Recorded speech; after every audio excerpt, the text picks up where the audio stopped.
ওই 2-3টে লাউ দিল। হ্যাঁ, আর এর থেকে আর বেশি আশা করা ঠিক না, বাড়িতে তো ছোট জায়গা। এইবার এই দড়িটা খুলে পুরো শাকটা নিয়ে নিই, আজকে রান্না করব।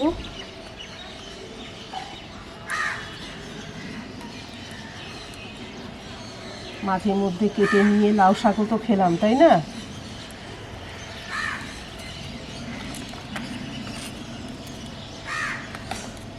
আর এই বর্ষাকালে শুঁয়োপোকা এই পাতাগুলো সব খেয়ে খেয়ে নষ্ট করে দিচ্ছে।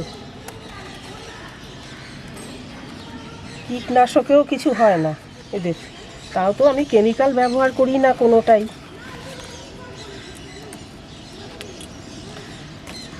নিম তেল ছাড়া তো দিই না। এই পুরোটাই তুলে নেব আজকে। আর এই লাঠিগুলো আগে সরিয়ে নিই।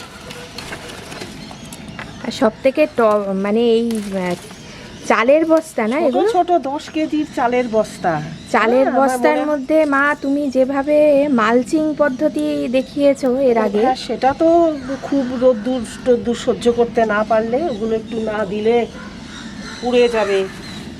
টবের মধ্যে চালের এই বস্তার মধ্যে এইরকম ভাবে লাউ গাছ এমনিতে মাচা করে, তারপর হচ্ছে চালের ওপর, বাড়ির চালের ওপর, টিনের চালের ওপর এইগুলো মাচাতেই দিতে হয়। হ্যাঁ, আমি তো সেই এখানে সেই সুযোগটা আমার হলো না, দেওয়া অসুবিধা। মাচা কত সুন্দর বড় বড় লাউও হয়েছে। হ্যাঁ, মাচা দিলে পরে আরো লাউ হতো। আর লাউগুলো একটু বড় হচ্ছে, পাখি এসে খেয়ে নিচ্ছে। কচি লাউ ওদের তো ওরাও খাবে।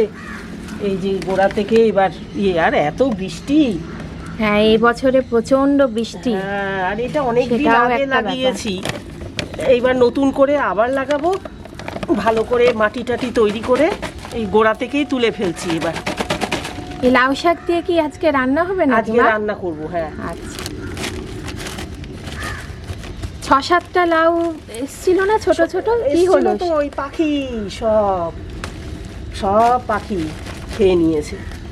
ওগুলো যদি উঁচু মাচা করে দিতাম, তলা দিয়ে ঝুললে ওরা খেতে পারতো না। তলা দিয়ে যদি লাউগুলো মাচা করে ঝুলিয়ে দিতাম না, তাহলে ওরা অতটা ওদের সুবিধা হতো না। কিন্তু আমার তো সব নিচে, ওদের সুবিধা তো খাবার সামনেই ঝুলছে, ওই ডালে বসে খেয়ে নিয়েছে। সব পুরোটাই তুলে ফেললাম, নতুন করে আবার মাটি তৈরি করে আবার লাগাবো, যাতে আবার শীতকালে খাওয়া যায় সেই বুঝে। আর সব থেকে আমি দেখছিলাম লম্বা লাউও দেখেছি, এখানে গোল লাউও দেখেছি, গোলাকৃতি একসাথে। কি মিক্স ছিল সিড মনে হয়। চলো এবার কোন দিকে যাব? একটু লাউ গাছ লাগাতে গেলে না, ভালো নার্সারি থেকে উন্নত মানের সিডস একটু দাম দিয়ে কিনলে অনেক দিন চলে যায়। যা থাকে দুটো যা লাগানো যায় তাতেই গাছ ওঠে। ভালো সিডস তোলার, পুরনো হলে উঠতে চায় না। ব্যাস। নমস্কার, আমি রেশমি। আমার আজকের রেসিপি লাউ শাক ভাপা। ভোরবেলায় উঠেই দেখাচ্ছিলাম যেটা, আমি আমার ছাদ বাগান থেকে কিছু লাউ শাক সংগ্রহ করে এনেছি। সেইগুলো দিয়ে এই যে কেটে নিয়েছি একটু বড় বড় করে, খুব অল্প ডাঁটা, পাতাই বেশি। এটা ভালো করে ধুয়ে রাখা। আর লাগবে সর্ষে বাটা 1.5 টেবিল চামচ, সর্ষে জলে ভিজিয়ে একটা কাঁচা লঙ্কা দিয়ে বেটে রাখা আছে। আর যা যা লাগবে আমি দেবার সময় বলে দিচ্ছি। তা প্রথমেই দিয়ে দেব এই শাকগুলো কেটে রাখা, যেগুলো দিয়ে দিচ্ছি। এটা কড়াইতেও করা যায় ঢাকা দিয়ে, সিম আছে, প্রেসার কুকারেও করা যায়। ডাটার পরিমাণটা একটু কম করে দিয়ে, পাতা একটু বেশি দিয়ে করলে ভালো লাগে খেতে। 1 চামচের থেকে একটু কম নুন দিয়ে দিলাম, যেহেতু পাতা সেদ্ধ হওয়ার পর অল্প হয়ে যাবে। এবার দিয়ে দিচ্ছি সর্ষে বাটা।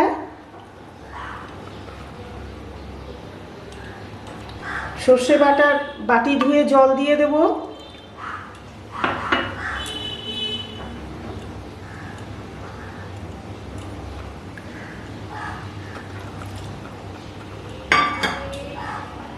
চায়ের কাপের 1/2 কাপ মতো জল দিলাম।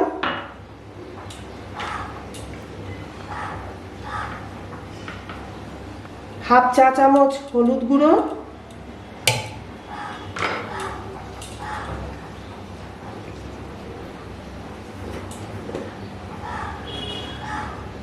1/4 চা চামচ চিনি,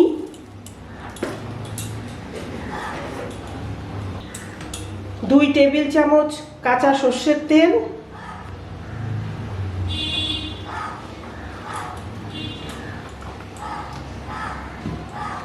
এবার সব উপকরণ আমাকে হাত দিয়ে একটু ভালো করে মশলাগুলোর সাথে মিশিয়ে নিতে হবে। ভালো করে মিশিয়ে নিয়ে তারপরে আপনাদের আমি আবার দেখাচ্ছি। যেহেতু লাউ শাক থেকে জল বেরোবে অনেকটা, তাই জন্য আমি কম জল দিলাম। এবার ওপর থেকে 4টে চেরা কাঁচা লঙ্কা ফ্লেভারের জন্য দিয়ে দিচ্ছি।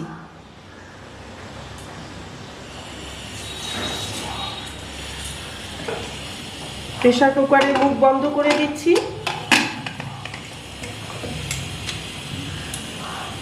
এবার গ্যাস ওভেনে চলে যাব।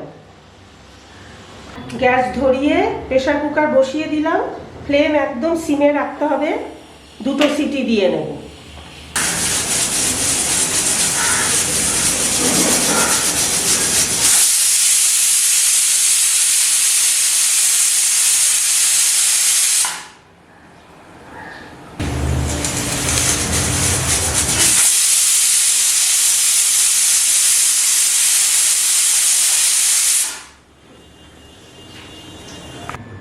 পনেরো মিনিট পর আমি আবার এসছি। প্রেসার কুকারের ঢাকনা খুলব স্টিম বেরিয়ে যাওয়ার পর।